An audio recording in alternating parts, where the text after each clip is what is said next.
Hey guys, আমি দেবজ্যোতি চলে এসেছি আমার একটা মিনি ব্লগে। আজ হচ্ছে শুক্রবার 27 জুন।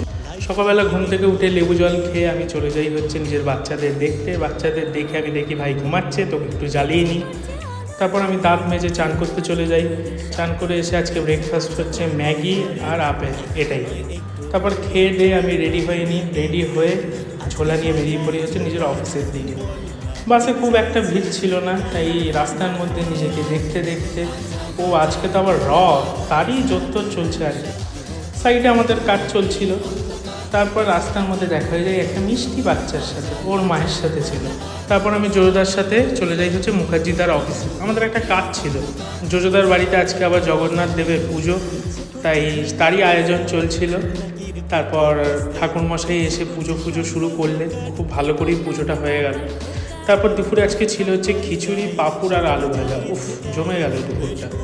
তারপর সুধা সেই একই মেলোড্রামা। দেখছো আজকে মেয়েটা কি শান্ত হয়ে বসে আছে। বিকেল হতে না হতেই কচি কাচারা সব রথ নিয়ে বেরিয়ে পড়েছে। ছোটোবেলার কথা মনে পড়ে গেল। তারপর বাস ধরে আমি আমার এলাকায় পৌঁছালাম। ওখান থেকেই বেরিয়ে পড়লাম হচ্ছে মা বাবার সাথে মেলা ঘুরতে। হ্যাঁ, আমরা আছি চিড়িয়ামোড়। পথে জগন্নাথ দেবের আশীর্বাদটা নিয়ে নিলাম, আর সামনে গিয়ে টুক করে প্রসাদটাও নিয়ে নিয়েছি। আর মা ছবি তুলতে বলেছিল, আমি ভুল করে ভিডিও করে ফেলেছি। রাস্তায় আমার ক্যাজরা হয়ে গেছে, এটা স্বাভাবিক।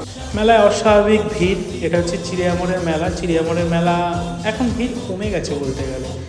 তারপর গরম গরম জিলিপি ভাজা হচ্ছিল, দেখেই লোভ লাগছিল। মেলায় ছোটোখাটো বাচ্চা নিজের মা বাবার সাথে ঘুরতে বেরিয়েছিল। আমরা একটু ফুচকা খেয়ে নিলাম। একদম চট করে ফুচকাটা মুখে ঢুকিয়ে নিয়েছি। বাড়ি এসে জিলিপিটাও মুখে ঢুকিয়ে দিয়েছি।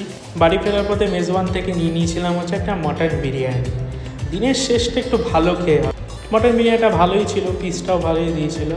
আমি খাই হচ্ছি মটন বিরিয়ানি। দেখা হচ্ছে নেক্সট ব্লগে। টাটা।